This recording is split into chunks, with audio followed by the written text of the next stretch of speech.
Bugün birlikte yapacağımız tarif çiğ köfte olacak. Tepsiden de görüldüğü üzere bugün çiğ köfte tarifi vereceğim sizlere. Malzemeleri birazdan tanıtacağım sizlere ama öncelikle şunu söylemek istiyorum. Tarif aslında benim tarifim değil arkadaşlar. Ben bunu farklı bir YouTube kanalında buldum ama elimden geldiği kadar bazı malzemelerde ekleme ve çıkarma yaparak bazı malzemeleri de o videonun üzerine ekledim açıkçası. Farklı dokunuş yapmaya çalışıyorum ve özgün olmaya çalışıyorum elimden geldiği kadar. Videoyu beğenirseniz kanalıma abone olmayı ve videoları beğenmeyi unutmayın. Şimdiden teşekkür ediyorum. İsterseniz başlayalım. Arkadaşlarım elimizde malzeme olarak 1 kilo ince bulgur var. Ben esmer bulgur kullanıyorum. İsteyen normal beyaz bulgur da kullanabilir ama esmer bulgurun çiğ köfteye daha çok yakıştığını düşünüyorum. 1 çay bardağına yakın nar ekşisi var. Burada domates ve biber salçam var. Bunların oranlarını dediğim gibi videonun açıklamalar kısmında zaten görebilirsiniz. Şu şekilde domateslerim var. Bunları birazdan rendeleyeceğim. Böyle soğanlarım var. Bunları da aynı şekilde rendeleyebilirsiniz. Robottan da çekebilirsiniz ya da ince ince kıyabilirsiniz de. Ben robottan çekeceğim. Biraz kolaya kaçacağım açıkçası. Bir baş sarımsağım var. Benim sarımsaklarım küçük olduğu için şu şekilde bir baş sarımsak olacak şekilde ayarlamaya çalıştım elimden geldiğince. Bir tane limonum var. Bunun suyunu kullanacağım. Şurada baharatlarım var. Köfte baharatım var. Kırmızı toz biber, kimyon, tuz. Şurada da pul biberim var. Zeytinyağıyla bunu dinlendirmeye aldım. Burada isotum var. Bunu da aynı şekilde zeytinyağıyla dinlendirmeye aldım. Burada kullanacağım zeytinyağım var. Burada da küçük bir dokunuş yapmayı planlıyorum. İçerisinde 3 tane karanfil var. Bunu çok küçük bir miktar bir suda, görüldüğü gibi zaten suyun miktarını da az çok anlayabilirsiniz. Çok küçük bir miktar suda kaynattım ve dinlenmeye bıraktım. Aromasını salmasını istiyorum. Karanfil hoş bir koku verecektir çiğ köftenize.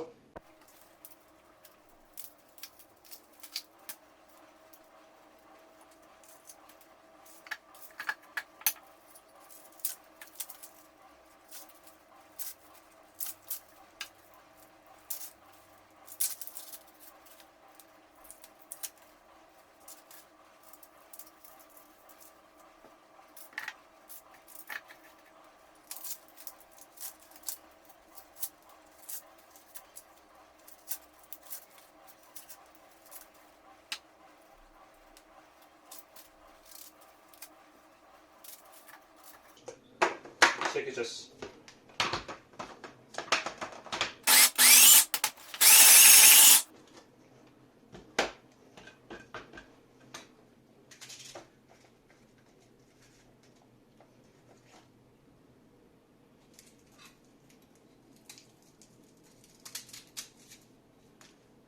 Sarımsağı doğramak bayağı bir çileli olacak. Ben bunu doğrattıktan hemen sonra geliyorum. Sarımsakları da soydum. Şu sarımsakları soymaya verdiğim zamanın tamamını farklı bir işe versem herhalde o işin profesörü olurum. Çekmeye başlıyorum.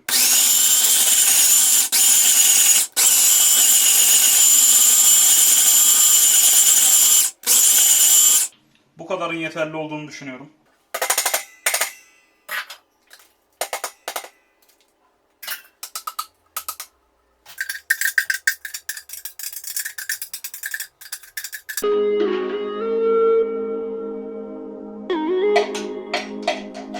Gözüm sulandı. Emeksiz yemek olmuyor. Domatesleri rendelemeye geçelim. Ortadan ikiye ayırıyorum.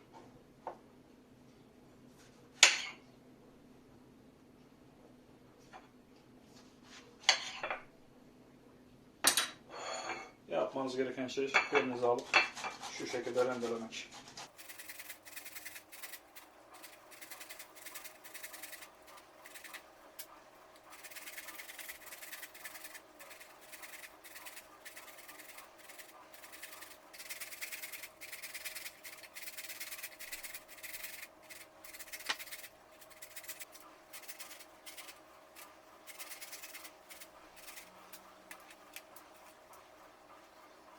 Domates rendesi düşündüğümden çok çıktı, o yüzden şöyle bir önlem alacağım ben bunu.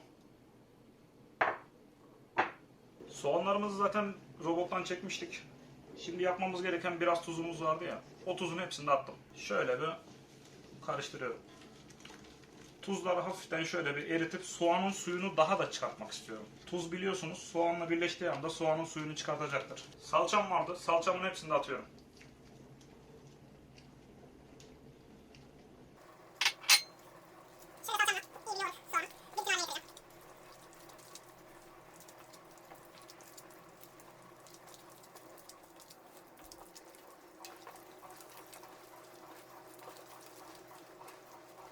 Yoğururken ki bu arada en önemli, en zor aşama ne biliyor musunuz? Şu soğanın ciddi anlamda gözlerinizden yaş akmasını, bitirmesini beklemek. İnanılmaz derecede yakıyor yani. Tam 1 kilo bulgurum vardı. Bunu da şu şekilde döküyorum.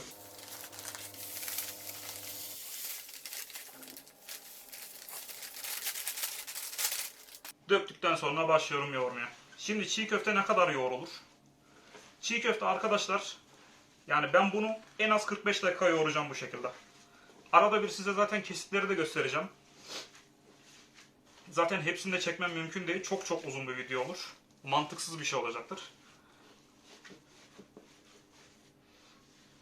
Ben bunu yoğuruyorum. Size de ara ara kesitler göstereceğim. O halde şimdiden ben bunu yoğurmaya başlıyorum.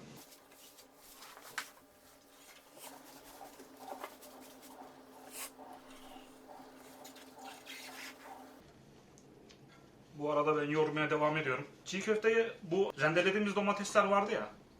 Onları ne zaman dökeceksiniz sorusuna yanıt vereyim ben size isterseniz. Bunu yoğurmaya başlarken ne zaman ki kuruduğunu hissettiniz, artık bir ıslaklık kalmadığını hissettiniz, o zaman domates rendesinden dökebilirsiniz. Yoğurmanızı biraz daha kolaylaştıracaktır.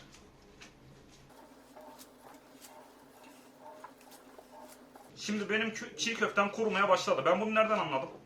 Bakın gördünüz mü? Birbirini tutmuyor. Tane tane dökülen bir çiğ köfte var. Anladım ki çiğ köftem kurudu. Şimdi geleceğim domates rendemden biraz dökeceğim.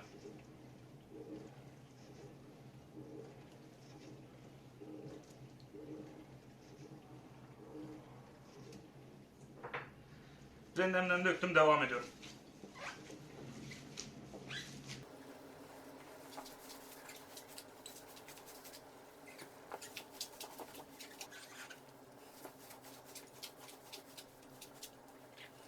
Kesinlikle zahmetli bir iş.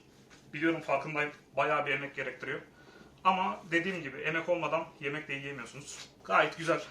Yani yapacaklara da tavsiye ederim. Zaten bittikten sonraki halini de göstereceğim ben size. Ne kadar güzel olduğunu kendiniz göreceksiniz. Tadamasanız da. Yine hafiften kurudu. Biraz daha domates sosu döküyorum. Şu kadarını bırakıyorum. Heh. Şunlar kalsın. Bunu da son seferde atacağım. 3 aşamada yoğuruyorum.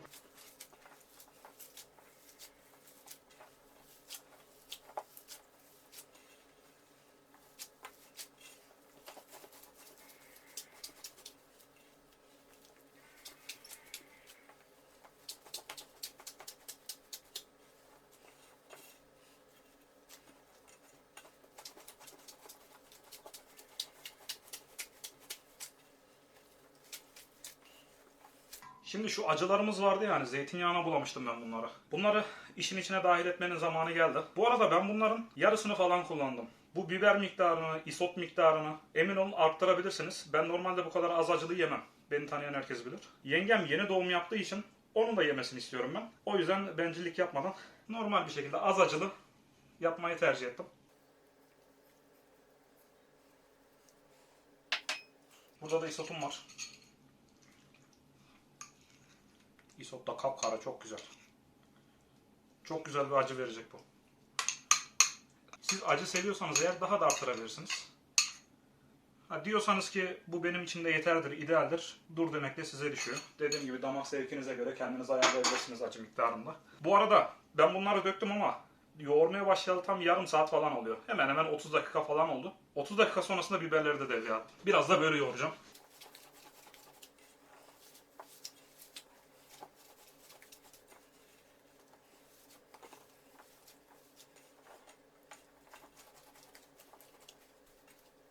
Domatesin geriye kalanını da atıyorum şöyle.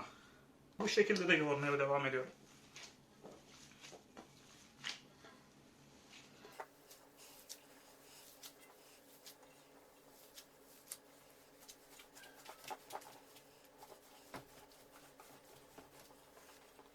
Bu arada çiğ köfteyi tek başınıza yoğuracaksanız hazırlıklı olun derim. Birinin çünkü size yardım etmesi işleri çok büyük derecede kolaylaştıracak. Yani ben tek başımayım. Yardım eden birisi yok. Bir yandan da çekim yapmaya çalışıyorum. Yani halimi siz anlayın. Biraz zorlanabilirsiniz. Benden size tavsiye 2 kişi falan yapın.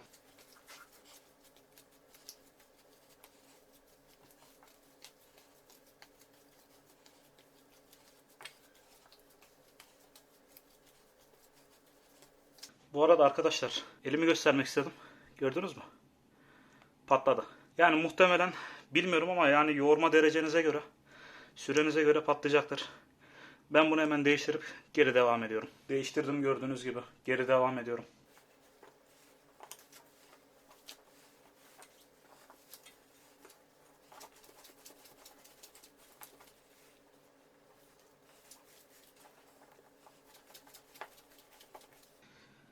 Arkadaşlar bu arada sol elim de patladı.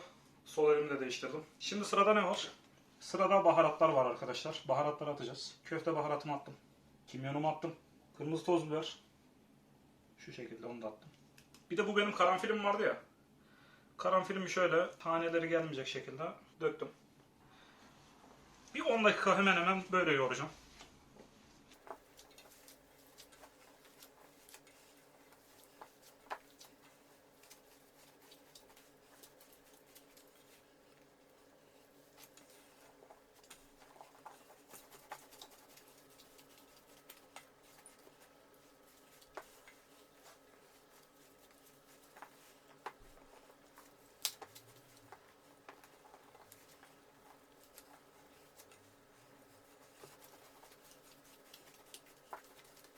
Arkadaşlar o domates püresi benim gözüme çok az geldi. Küçük bir domates daha doğradım ben. Onu da atıyorum şöyle. Yani gözüme bayağı az geldi. Az olmasında fayda var. Çünkü daha çiğ köfte form almadı. Herhalde bu bulgurun cinsinden kaynaklanıyor. Yani daha öncelerde kullandığım bir bulgur markası vardı, onu kullanıyordum. Yani onda böyle bir sıkıntı yaşamamıştım ama herhalde markadan kaynaklı bir şey mi bilemiyorum. Biraz da böyle yoğuracağım. Arkadaşlar çiğ köfteyi görüyorsunuz. Hamur kıvamına geldi neredeyse. Hani macun kıvamı derler ya. Şu an tam o kıvamda gördüğünüz gibi.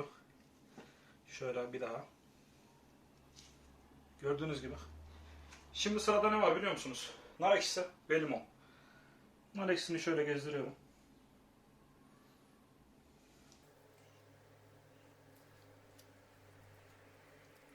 Parmağımla alabildiğim kadar alayım ki hepsini de almış olalım. Şöyle bir limon sıkacağım var. Bir limondu. Bir limonunu da şöyle sıktım. Tekrar yoğurmaya başlıyorum.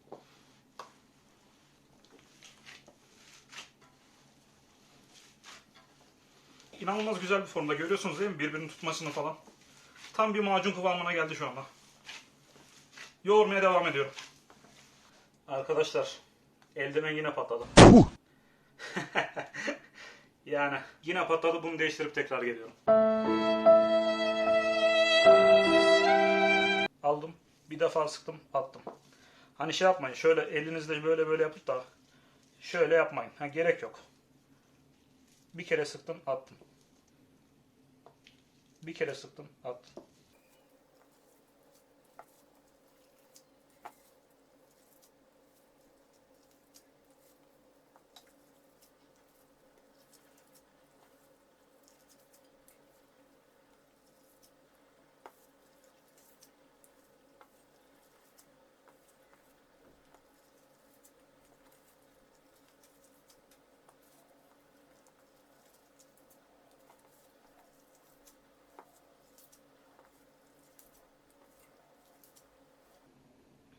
Şöyle göstereyim.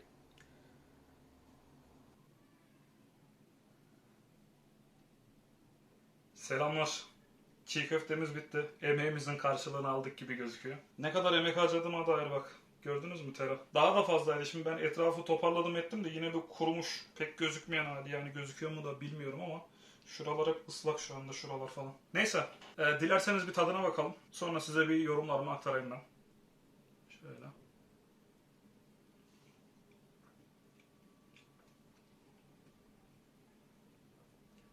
Çok güzel. Yani dediğim gibi zeytinyağı kesinlikle fazla değil. Böyle macunumsu bir kıvamı var. Dediğim gibi gayet de lezzetli olmuş bu arada. Çiğnemenizi gerektirecek bir şey değil. Damağınızla dişiniz arasında ezdiğinizde zaten direktmen yutabiliyorsunuz. O yönden çok güzel bir şey.